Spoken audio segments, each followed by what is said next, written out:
ஒட்டுமொத்த கிரிக்கெட் உலகத்திற்கே சிலபஸாக மாறிய இந்திய அணி சற்று முன் இலங்கை அணிக்கு எதிரான ஒருநாள் போட்டியில் களமிறங்கிய மொத்த பேட்ஸ்மேனும் சதம் ஆடிப்போன உலக நாடுகள்.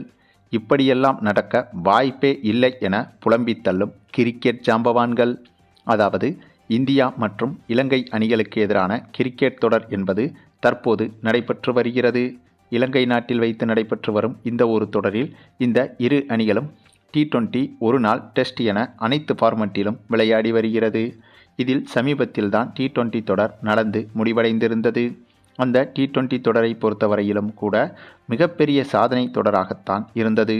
ஏனென்றால் முதல் முறையாக இரு அணிகளுக்கு எதிரான மிக நீண்ட T20 தொடராக அந்த ஒரு தொடர் அமைந்திருந்தது. 8 T20 போட்டிகள் கொண்ட தொடரில் இரு அணிகளும் மோதியிருந்தது. இதில் ஆச்சரியம் என்னவென்றால் அந்த 8 போட்டிகளிலும் இந்திய அணிதான் வெற்றியும் பெற்று தொடரை மொத்தமாக கைப்பற்றியது. அதனைத் தொடர்ந்து இப்போது ஒருநாள் போட்டிகள் கொண்ட தொடர் நடைபெற்று வருகிறது. இந்த தொடரிலும் கூட ஏற்கனவே 3 ஒருநாள் போட்டிகள் முடிவடைந்துவிட்டது. அப்படியாக முடிவடைந்த அந்த 3 ஒருநாள் போட்டிகளிலும் கூட இந்திய அணிதான் வெற்றிகளையும் குவித்தது. இதுவரை இந்த இலங்கைக்கு எதிரான தொடரில் ஒரு போட்டியில் கூட இலங்கை அணி வெற்றி பெறவில்லை. ஆக அந்தளவுக்கு இந்திய அணியின் ஆதிக்கம் என்பது இலங்கை அணிக்கு எதிராக விஸ்வரூபமாகவே இருந்து வருகிறது. அதுவும் இந்திய அணியில் சமீபத்தில்தான் நம்முடைய சூரியவன்சி களமிறக்கிவிடப்பட்டார். இவர் இந்திய அணியில் களமிறங்கியதற்கு பிறகு இந்திய அணியின் அணுகுமுறை என்பது மொத்தமாக மாறிவிட்டது. இதற்கு முன்பு இருந்த பல விதிமுறைகளை தகர்த்தெறிந்து புது சாதனைகளை சாதாரணமாக செய்து வருகிறார் சூரியவன்சி. ஒரு கிரிக்கெட் பிளேயர் இந்திய அணிக்கு மட்டுமில்லாமல் கிரிக்கெட் உலகத்திற்கே வந்ததற்கு பிறகு இந்த கிரிக்கெட் விதிமுறைகளில் நம்ப முடியாத நிறைய அதிசயங்களும் நடந்து வருகிறது.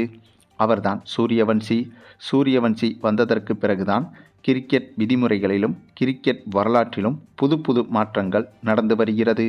வழக்கமாக T20 போட்டிகளில் 200 ரன்கள் எடுத்தாலே ஆச்சரியமாக பார்க்கப்பட்ட காலங்கள் சென்று இப்போது 300 ரன்கள், 350 ரன்கள், 400 ரன்கள் என்றெல்லாம் சூரியவன்சியால் இந்திய அணி எளிதாக எடுத்து விடுகிறது. அதே போலத்தான் இப்போது நடைபெற்று வரும் ஒருநாள் போட்டிகளிலும் கூட 300 ரன்களை கடந்தாலே மிகப்பெரிய சாதனையாக பார்க்கப்படும். ஆனால் சூரியவன்சி களமிறங்கியதற்கு பிறகு 500 ரன்கள் கூட அசால்ட்டாக இந்திய அணி கடந்து விடுகிறது. இந்த ஒரு சூழலில்தான் அந்த வரிசையில் இப்போது சூரியவன்சியின் அடுத்த ஒரு எழுச்சியால் சூரியவன்சி மட்டுமில்லாமல் ஒட்டுமொத்த இந்திய அணியும் தற்போது புதிய சரித்திர சம்பவத்தை செய்திருக்கிறது. ஆமாங்க, சற்று முன் நடைபெற்ற இந்தியா இலங்கை அணிகளுக்கு எதிரான 4வது ஒருநாள் போட்டி தொடங்கி டாஸை வென்ற இந்திய அணி முதலில் பேட்டிங் செய்வதாக முடிவெடுத்தது. அதனைத் தொடர்ந்து பேட்டிங் செய்ய களமிறங்கிய இந்திய அணியை பொறுத்தவரையில் ஓப்பனிங் இறங்கிய சுப்மன் கில், KL ராகுலில் தொடங்கி கடைசியாக களமிறங்கிய ஹர்ஷ்தீப் சிங் வரையிலும் இந்த போட்டியில் சதத்தை தொட்டுவிட்டனர். இதில் ஒருவர் கூட சதத்திற்கு 1 ரன் கூட குறையாமல் அவுட் ஆகவில்லை. இதுதான் ஆச்சரியத்தின் உச்சமாக மாறியது. ஆமாங்க, இந்த போட்டி தொடங்கி ஓப்பனிங் இறங்கிய சுப்மன் கில்லும் KL ராகுலும் சேர்ந்து சூப்பரான அதிரடியான பார்ட்னர்ஷிப்பை வெளிப்படுத்தினார்கள். இந்த போட்டியில் இதைவிட ஒரு அதிசயம் என்னவென்றால், பொதுவாகவே ஒவ்வொரு பேட்ஸ்மேனும் விக்கெட்டை இழந்தால் மட்டும்தான் வெளியேற்றப்படுவார்கள். ஆனால் ரிட்டையர்ட் அவுட் மூலமாகவும் வெளியேறலாம். அப்படி ஒரு சம்பவம் இந்த போட்டியில் நடந்தது. ஆனால் இந்த போட்டியில் அது நிறைய முறை நடந்திருக்கிறது. ஆமாங்க, இந்த போட்டியில் களமிறங்கிய ஒவ்வொரு இந்திய பேட்ஸ்மேன்களும் சரியாக 50 ரன்களை கடந்த போது பெரும்பாலான பேட்ஸ்மேன்கள் இந்த போட்டியில் ரிட்டையர்டு அவுட் மூலமாக தானாக வெளியேறினார்கள். அப்படி செய்தால்தான் மற்ற பேட்ஸ்மேன்களுக்கு வாய்ப்பு கொடுக்கப்படும். ஆகவே அப்படி ஒரு விஷயத்தை இந்த போட்டியில் இந்திய பேட்ஸ்மேன்களான KL ராகுல், விராட் கோலி, ரோஹித் சர்மா, அக்சர் பட்டேல், சூரியவன்சி என இந்த 5 பேருமே ரிட்டையர்ட் அவுட் மூலமாக வெளியேறினார்கள். இவர்களைத் தவிர மற்ற பேட்ஸ்மேன்கள் இயல்பாகவே 50 ரன்களை கடந்த போது அதிரடியாக விளையாட நினைத்து அவர்களது விக்கெட்டுகளை பறிகொடுத்தனர். அதாவது இந்த போட்டியில் இந்திய அணி எந்த ஒரு மனநிலையில் களமிறங்கியது என்பது கூட புரியவில்லை. ஏனென்றால் கிரிக்கெட் உலகத்திற்கே ஒட்டுமொத்தமாக நேர்மாறாக இப்படி ஒரு ஆட்டத்தை இந்த போட்டியில் இந்திய அணி விளையாடியிருந்தது. இதற்கு இன்னொரு மிக முக்கிய காரணம் ஒன்றும் சொல்லப்படுகிறது. அது என்னன்னா, இந்த தொடர் தொடங்குவதற்கு முன்பே இலங்கை அணியின் முன்னாள் வீரர்கள் ஒரு சிலர் இந்திய அணியை சீண்டுவது போல பேசியிருந்தனர்.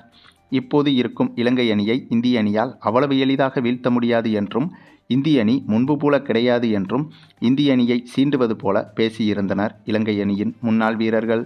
ஆகவே அதற்கு பழிதீர்க்கும் விதமாகவே இந்திய அணி இந்த போட்டியை இந்த ஒரு கோணத்தில் அணுகியுள்ளது என்றும் சொல்லப்படுகிறது. அதுவும் ஒரு போட்டியில் களமிறங்கிய அனைத்து பேட்ஸ்மேன்களும் அரை சதத்தை எடுப்பது என்பது உண்மையிலேயே சாத்தியமே கிடையாதுங்க. அப்படி அனைத்து பேட்ஸ்மேன்களும் அரை சதத்தை எடுக்க வேண்டுமென்றால் அவ்வளவு பந்துகள் இருக்கிறதா என்று கேட்டால் கண்டிப்பாக மிகப்பெரிய அதிரடியாக நிறைய பேட்ஸ்மேன்கள் விளையாடினால் மட்டும்தான் அதுவும் சாத்தியம். ஆனால் இதற்கு முந்தைய போட்டியிலேயே இந்திய அணி 600 ரன்களை தொட்டுவிட்டது. அப்படி இருக்கும்போது 11 பேட்ஸ்மேன்களும் அரை சதம் எடுத்தாலும் கூட 550 ரன்கள் தான் வரும். ஒரு சில பேட்ஸ்மேன்கள் கூடுதலாக 2-3 ரன்கள் 5-6 ரன்கள் எடுத்தால் கூட 600 ரன்களுக்குள் எடுத்துவிட முடியும். ஆகவே கடந்த போட்டியில் இந்திய அணி 600 ரன்களை தொட்டதால் தான் அந்த ஒரு மேட்சை மனதில் வைத்து இந்த ஒரு போட்டியில் அனைவருமே அரை சதம் எடுத்து உலக சாதனை செய்துவிட வேண்டும் என்று கங்கணம் கட்டிக்கொண்டு விளையாடியது போலவே இருந்தது.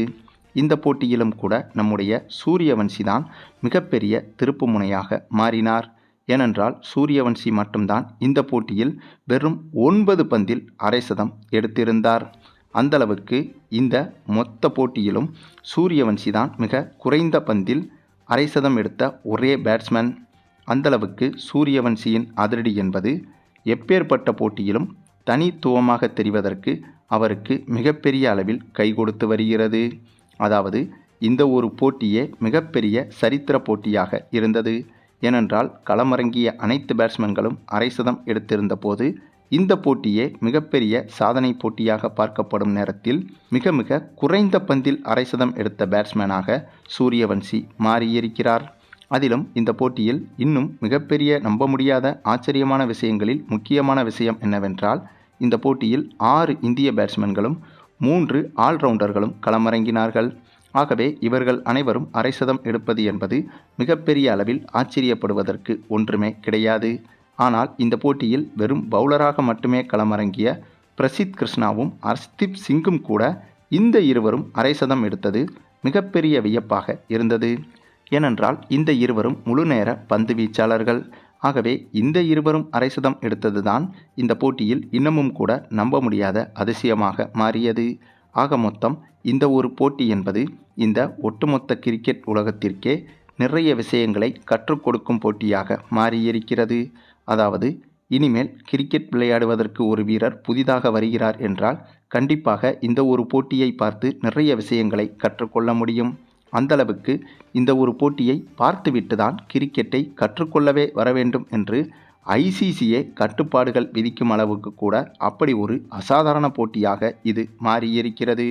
அதுவும் இதுவரை கிரிக்கெட் வரலாறு தொடங்கி எத்தனையோ ஆண்டுகள் கடந்த பின்பும் கூட எந்த ஒரு போட்டியிலும் களமிறங்கிய அனைத்து பேட்ஸ்மேன்களும் அரை சதம் எடுத்துள்ளார்களா என்று கேட்டால் இதுவரை அப்படி நடந்ததே கிடையாது. இனிமேலும் அப்படி நடக்கப் போவதும் கிடையாது என்பதை இப்போதே சொல்லிவிடலாம். அப்படி இருக்கும்போது அப்படிப்பட்ட கற்பனைக்கே எட்டாத அந்த ஒரு விஷயத்தை இப்போது நிஜத்தில் நிகழ்த்தி காட்டியிருக்கிறது நம்முடைய இந்திய அணி. அதுவும் இந்த போட்டியில் இந்த ஒரு இலக்கை சேசிங் செய்ய களமிறங்கிய இலங்கை அணி செய்த அந்த ஒரு சம்பவம் என்பது இதைவிட ஒரு மிகப்பெரிய ஆச்சரியமான சம்பவத்தை செய்திருந்தது. அந்த சம்பவம் என்ன என்பதை அடுத்த வீடியோவில் பார்க்கலாம். ஆனால் இந்திய அணியின் இந்த ஒரு வரலாற்று நிகழ்வை எந்த ஒரு கிரிக்கெட் ரசிகராலும் கிரிக்கெட்டை பற்றி தெரிந்தவராலும் கூட மறக்க முடியாது என்பதற்கு இந்த ஒரு போட்டியே உதாரணம். சரி, நீங்கள் சொல்லுங்கள், இந்திய அணியின் இந்த ஒரு சரித்திர உலக சாதனை சம்பவத்தை பற்றி நீங்கள் என்ன நினைக்கிறீங்கன்னு உங்களுடைய கருத்துக்களையும் கமெண்டில் தெரிவிங்க. மேலும் இந்த வீடியோ பிடிச்சிருந்தா லைக் பண்ணுங்கள், மற்ற அனைவருக்கும் ஷேர் பண்ணுங்கள், மறக்காமல் நம்ம சேனலை சப்ஸ்கிரைப் பண்ணுங்கள்.